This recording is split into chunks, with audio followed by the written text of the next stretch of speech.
Mesdames et messieurs, bienvenue dans cette nouvelle vidéo. Aujourd'hui, on continue notre série sur les constellations en astrologie indienne. On va aujourd'hui parler de la Vierge et des prévisions pour la Vierge en 2025. Alors comme d'habitude, il s'agit surtout de l'ascendant Vierge. C'est évidemment l'ascendant qui particularise, qui individualise le thème.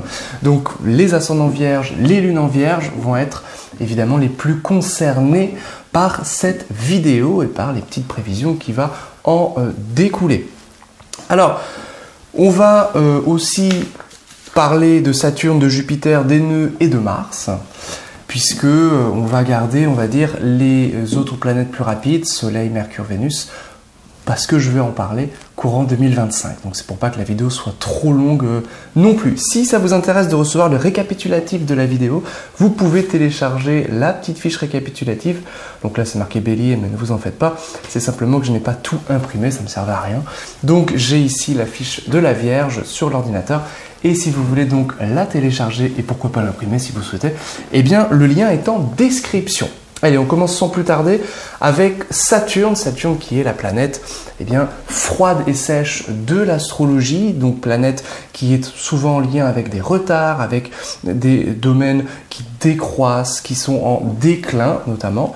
Et donc Saturne transite en Poisson le 29 mars 2025 et va y rester pendant 2 ans et demi, c'est-à-dire jusqu'au 3 juin 2027. Je rappelle qu'on est ici sur des constellations, on est donc dans une astrologie sidérale basée sur les étoiles et non pas l'astrologie basée sur les signes. Je ferai bien entendu d'autres vidéos, je ferai un panorama des 12 signes astrologiques d'ici quelques semaines. Bon, alors Saturne en Poisson, eh bien qu'est-ce que ça va parler de quoi pour vous les Vierges? Eh bien, c'est votre maison 7. C'est la maison des relations. Donc Saturne dans la maison 7, en fonction de si vous êtes né le jour ou la nuit, en fonction de comment est positionné Saturne dans votre thème de naissance, parce qu'évidemment, il faut prendre tout cela en considération pour faire une astrologie savante, une astrologie sérieuse, eh bien Saturne, si vous êtes né le jour, comme elle est une planète diurne, eh bien c'est une plus grande concentration dans une relation, c'est-à-dire une relation qui s'approfondit, une relation qui vraiment vous passez du temps dans la relation. Généralement, c'est favorable pour les collaborations professionnelles, parce que Saturne, c'est les intérêts. Il n'y a pas réellement d'humidité avec Saturne. Or, pour que ce soit sentimental, il faut de l'humidité. Mais Saturne étant une planète sèche, on est ici sur des collaborations professionnelles, des partenariats professionnels qui sont favorisés, surtout si vous êtes né le jour, et encore une fois, si vous avez Saturne en lien avec la maison 7 ou son maître, qui est Jupiter. Ça, c'est une chose. Si vous êtes né la nuit, c'est un petit peu plus raide. Parce que Saturne, donc c'est facile de savoir si vous êtes né le jour ou la nuit, vous regardez le soleil, s'il est en dessous de l'horizon, donc de l'axe ascendant-descendant, c'est que vous êtes né la nuit, s'il est au-dessus, c'est que vous êtes né le jour. Donc Saturne, évidemment, il donne du retard, des délais. Et il est aussi, dans ses clés d'interprétation, la planète qui tend à séparer, à vous éloigner de ce qu'il touche. Donc Saturne en Poisson, il tend à donner du retard, à vous éloigner des relations, et notamment de votre relation de couple. Donc ça peut signifier qu'il y a une plus grande distance. Ça ne veut pas forcément signifier que vous allez rompre, attention. Ça va signifier qu'il y aura une plus grande distance avec votre conjoint ou compagne. Ça va signifier qu'il peut y avoir une forme d'incompréhension avec le conjoint, avec Saturne en 7. Saturne est maître de la maison 5. Donc ça veut aussi dire que ça va être un enjeu de trouver du plaisir, et on sait que ce n'est pas le fort de Saturne, de trouver du plaisir via la relation. Et les plaisirs saturniens, c'est les plaisirs en lien avec la réflexion, les échecs, les énigmes, les joutes intellectuelles, vous voyez, ce genre de choses, les débats, ce genre de choses. Et donc Saturne en 7 contribue à cela. Contribue à faire que vous allez peut-être avoir ce genre de plaisir approfondi avec quelqu'un. Maison 7, avec une relation. Mais en même temps, Saturne est maître de 6. En tant que maître de 6, eh bien, comme il rentre dans une maison angulaire qui est votre descendant, votre maison 7, ça met en évidence les domaines de la 5 et de la 6. La maison 6, pour la 7, elle est privative. Donc ça peut signifier évidemment qu'il y a encore une fois un éloignement, maître de 6 en 7, vis-à-vis du conjoint. Ça, c'est une chose qui est fortement plausible.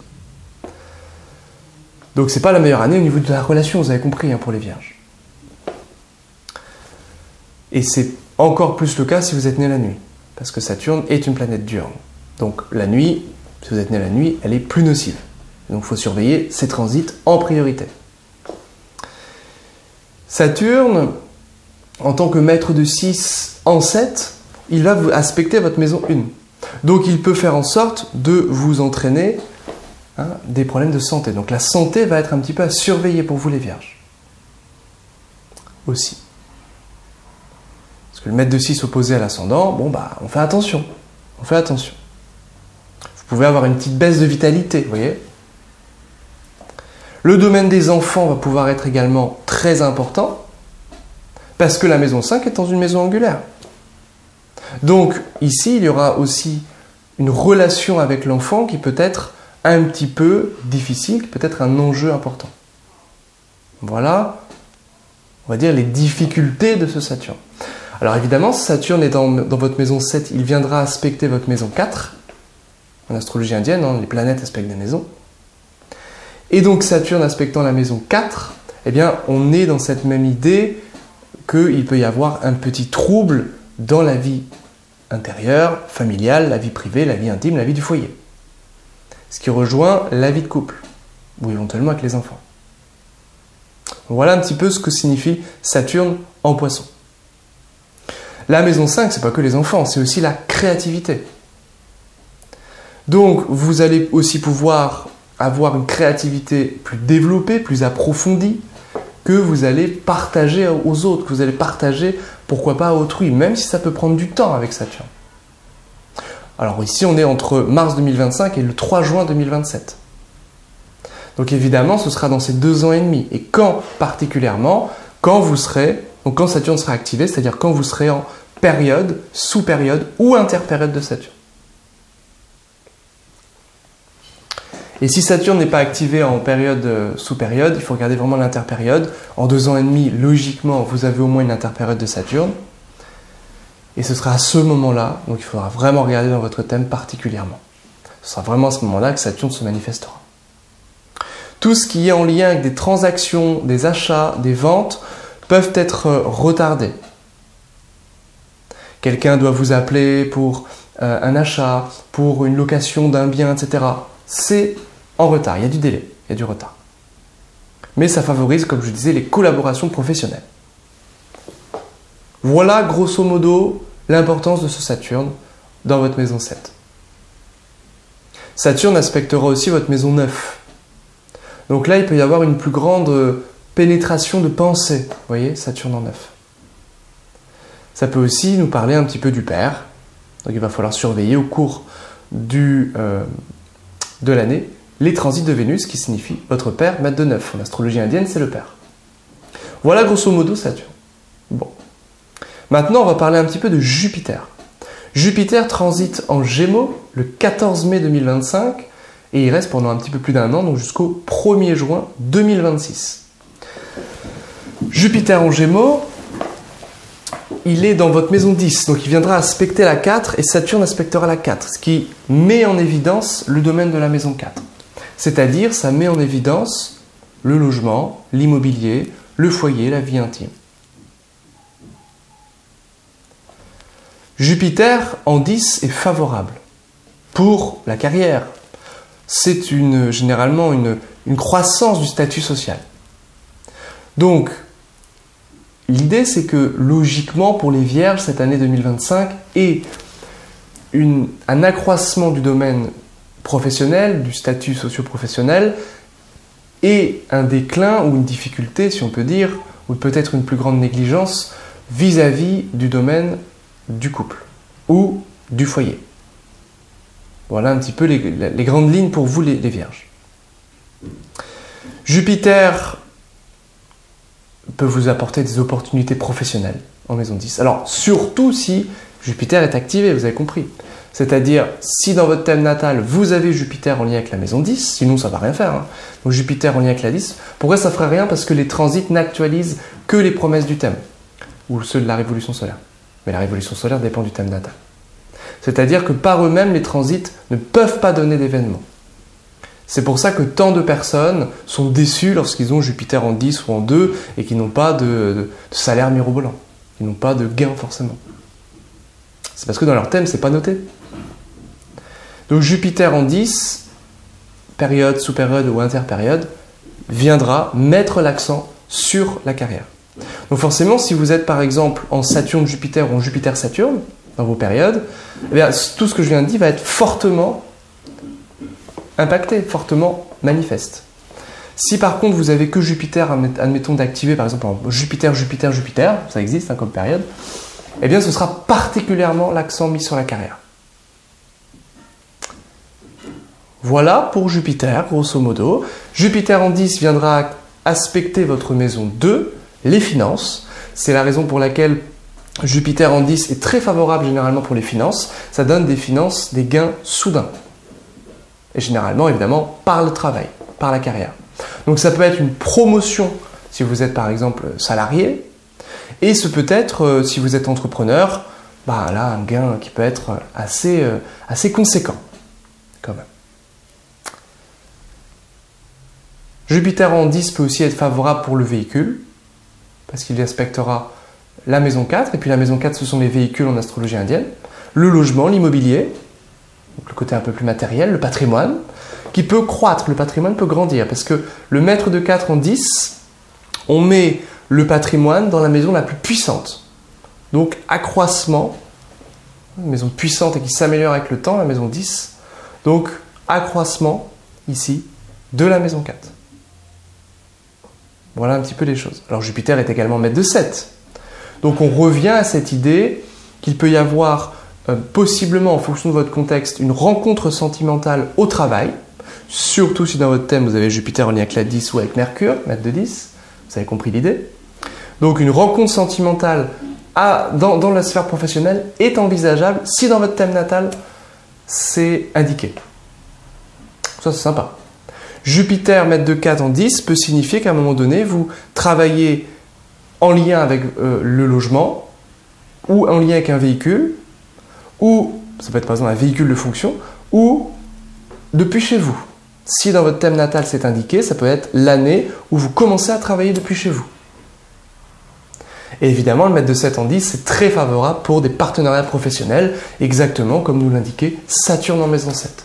Si vous devez faire des collaborations, des partenariats, travailler en équipe, c'est génial. C'est la meilleure année pour vous les vierges, par rapport à ça.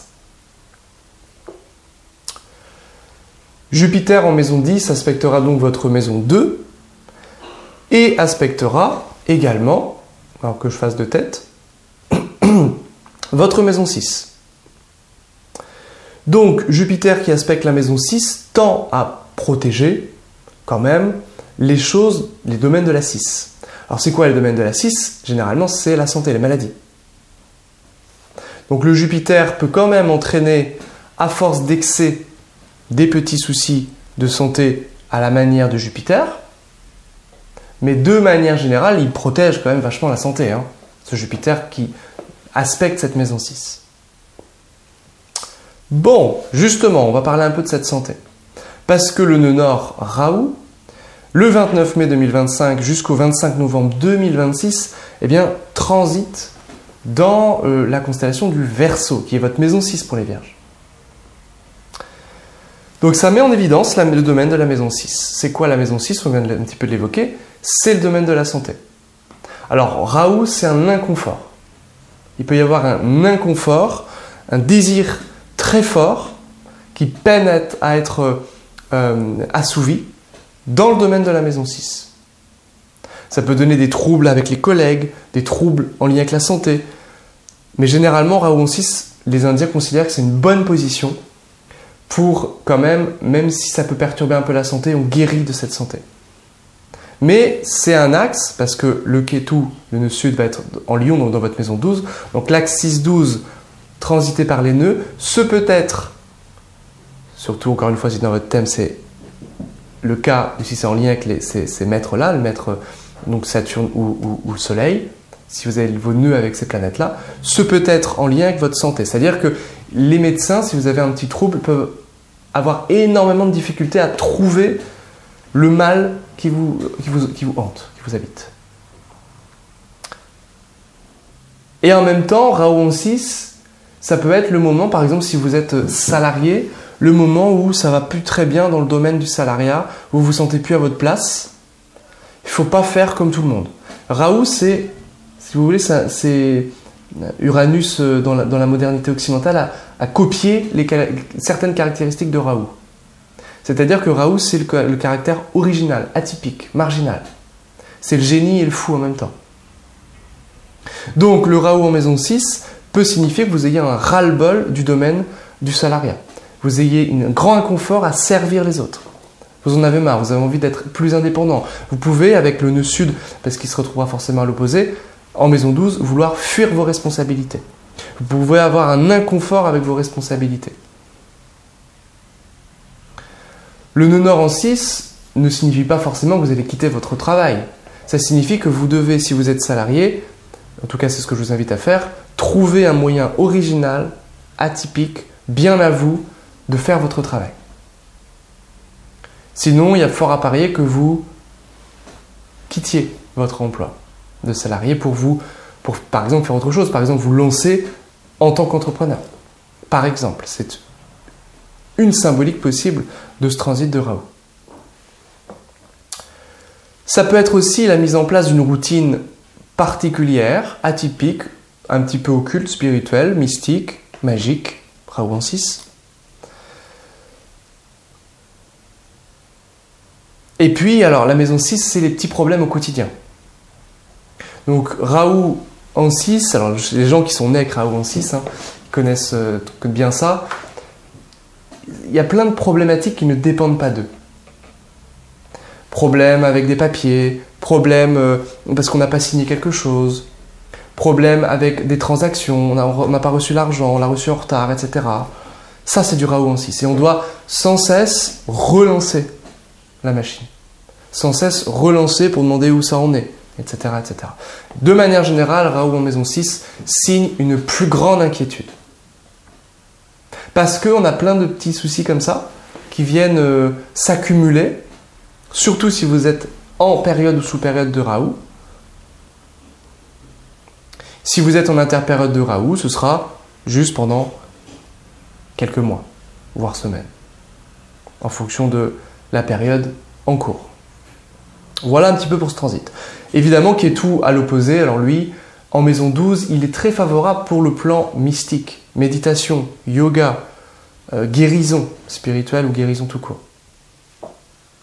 Il est propice pour le détachement, le lâcher-prise, le pardon.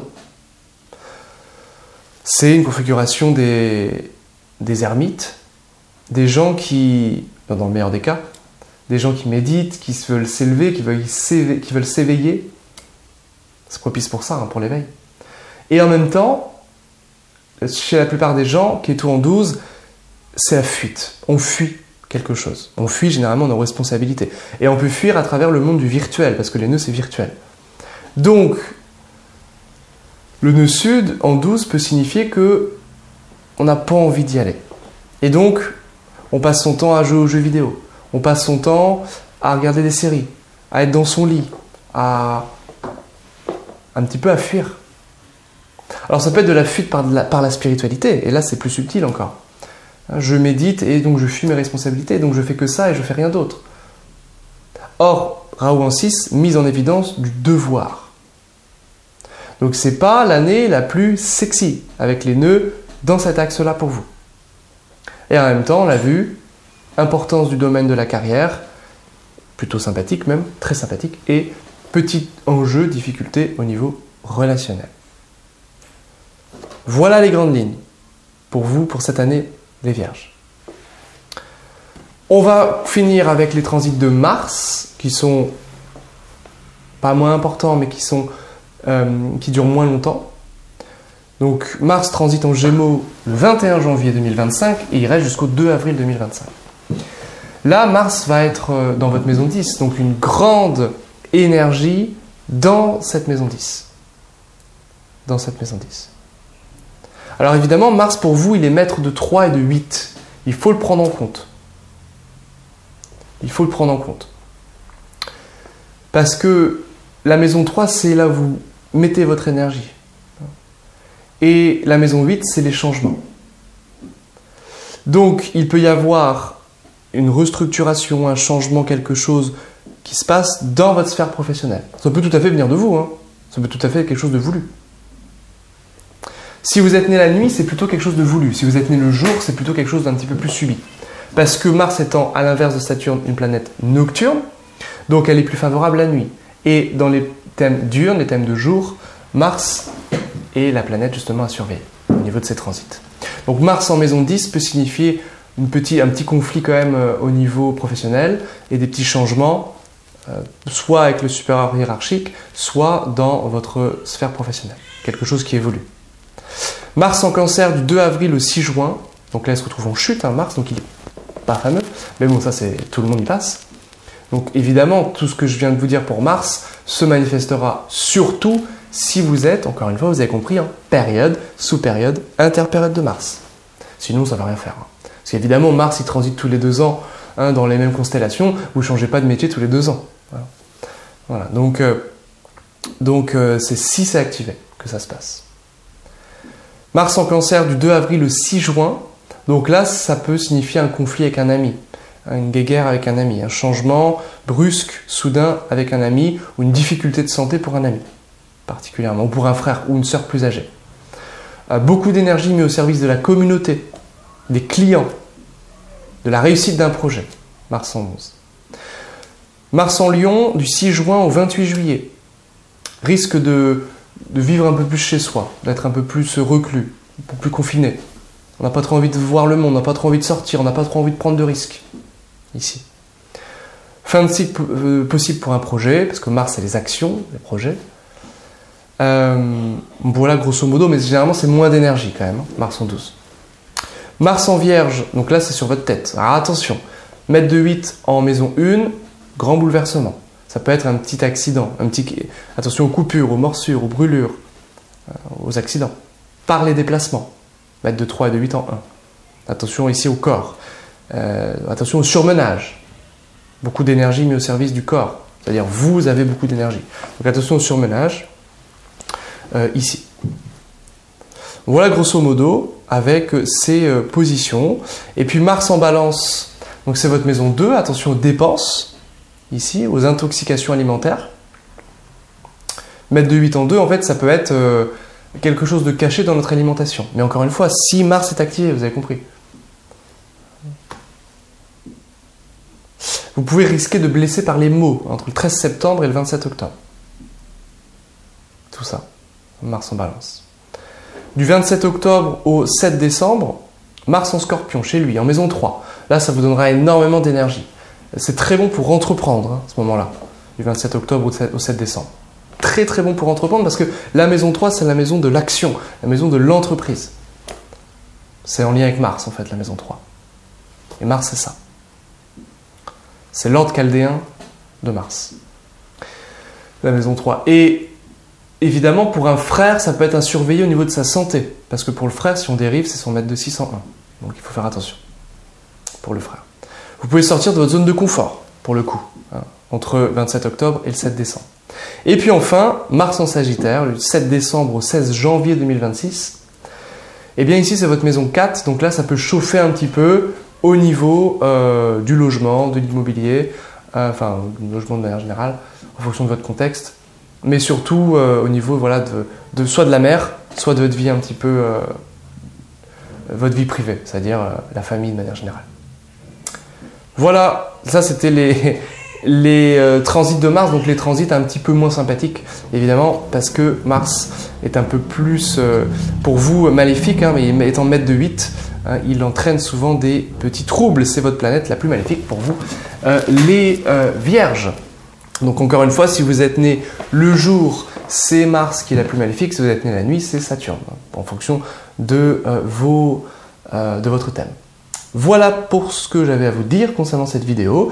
N'hésitez pas à télécharger la petite fiche récapitulative, le lien est en description. Et puis, n'hésitez pas à liker, à partager, à vous abonner pour faire croître cette chaîne d'astrologie, qui n'est pas qu'une chaîne d'astrologie indienne. Hein. Je fais également de l'astrologie occidentale et de l'astrologie allemande, hein, celle de l'école de Hambourg. Donc n'hésitez pas donc à partager la vidéo si ça vous a plu, à me faire un petit coucou en commentaire et je vous dis à très bientôt. Bye bye.